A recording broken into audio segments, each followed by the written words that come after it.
Hi, I'm Barry Brickey with the Kingsport Fire Department. Today we're going to be talking about smoke detectors. And we're going to talk about the different types and how many you should have in your house.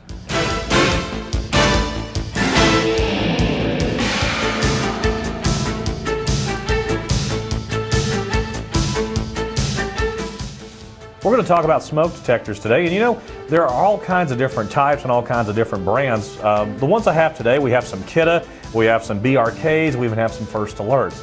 Now, a lot of you are familiar with the smoke detectors that you have in your house, and typically they're kind of like this one. This is a First Alert one, and this is an ionization smoke detector. Now, most people know that to have this to work, you need a 9-volt battery, and you get that inside there. And a couple of times a year you change that battery out to make sure it's working. And this is where you test it. And I'm going to go ahead and do a quick test.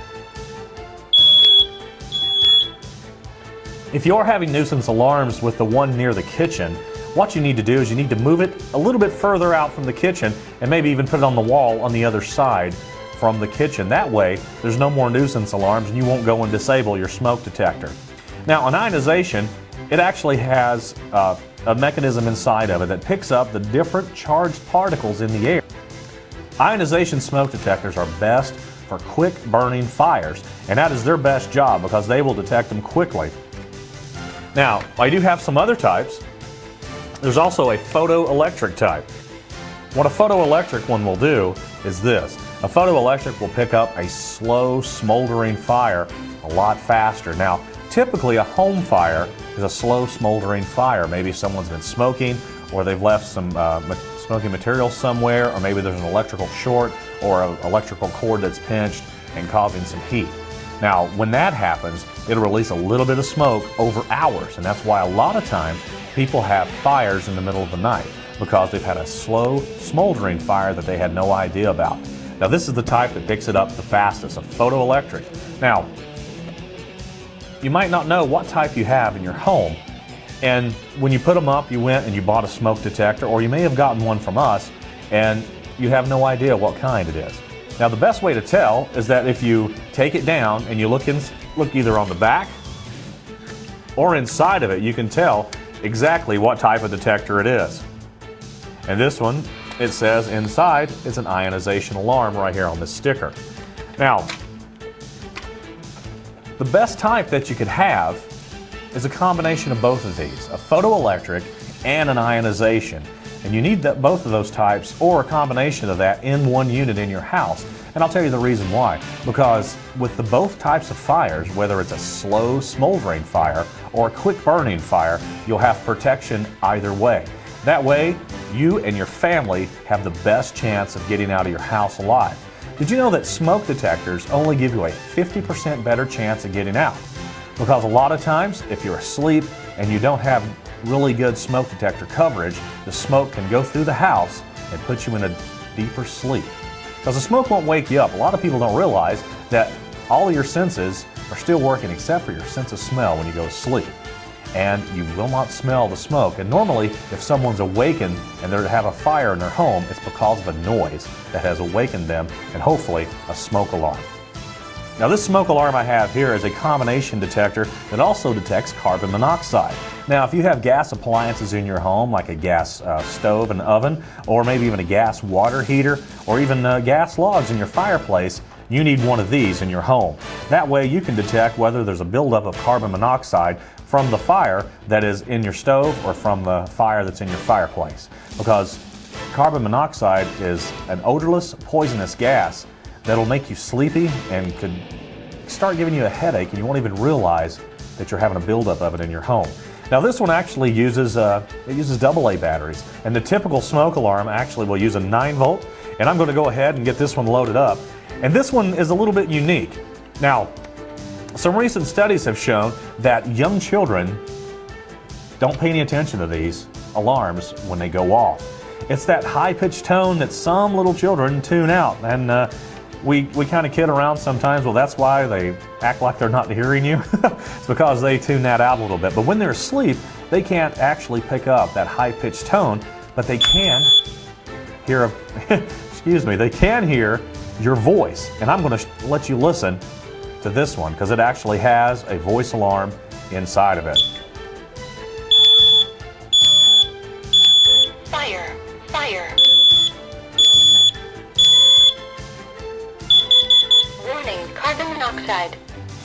There are also some others on the market where you can actually record your own voice inside the smoke detector or the carbon monoxide detector. That way the children will wake up a lot faster and you'll be able to get out of your home. Now, let's talk about placement of smoke detectors in your house. Now, the old adage was that you would have one smoke detector for every level of your home. Well, you know what? At least one is good, but more is even better. Now, I'll give you the typical scenario for what I believe is best for your smoke detector coverage in your home. If you have two levels or one level, you need to make sure that you have one in your main hallway outside of all your bedrooms. You need to have one in your living room. You need to have one in maybe your dining area outside of your kitchen. And you need to have one inside every single bedroom. And the reason is because if you have a fire in that bedroom and the door is shut, it may take a while for that smoke to come out to that smoke detector in the hallway, and time is of the essence when you have a fire, because the faster you get out, the better the chances are that you'll live. Now, a lot of people, they'll go and they'll put some smoke detectors up, but let me tell you about some new ones that are on the market.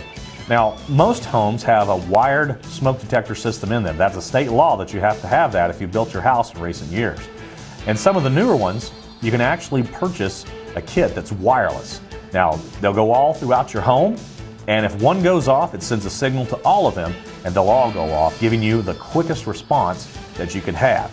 Now, each of those smoke detectors are very, very urgent when you are needing them, and because if you get good placement and good coverage and you have a fire, it will increase your chances of getting out alive. Now, there are some other smoke detectors that are on the market, and we get calls sometimes and people need us to come and help them change the batteries out or check their smoke detectors, and we love to do that. And we'll go and we'll change some batteries out, because this one has a 9-volt battery in it, and this one, of course, had the AA batteries in it. But there are some newer ones on the market that have a 7-year lithium battery in them. And what you do is that when you place those, you pull out a little tab, and it's charged and ready to go, and you don't have to replace that battery for 7 years. You can have it mounted on your wall, and it's ready to go. Now, if you have smoke detectors in your home that are over 10 years old, they need to be replaced. Now, typically, about 10% to 11% of all smoke detectors will fail in any given year. And so after about 10 years, there's chances are very, very good that your smoke detector is not going to be working properly. So if you've got some that are over 10 years old, you need to get those down and replace them with brand new ones, and you need to get the photoelectric ionization, the combination type.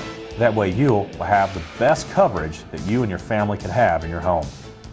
And one more thing about smoke detectors, you know, there is a little bit of maintenance that you need to do with these.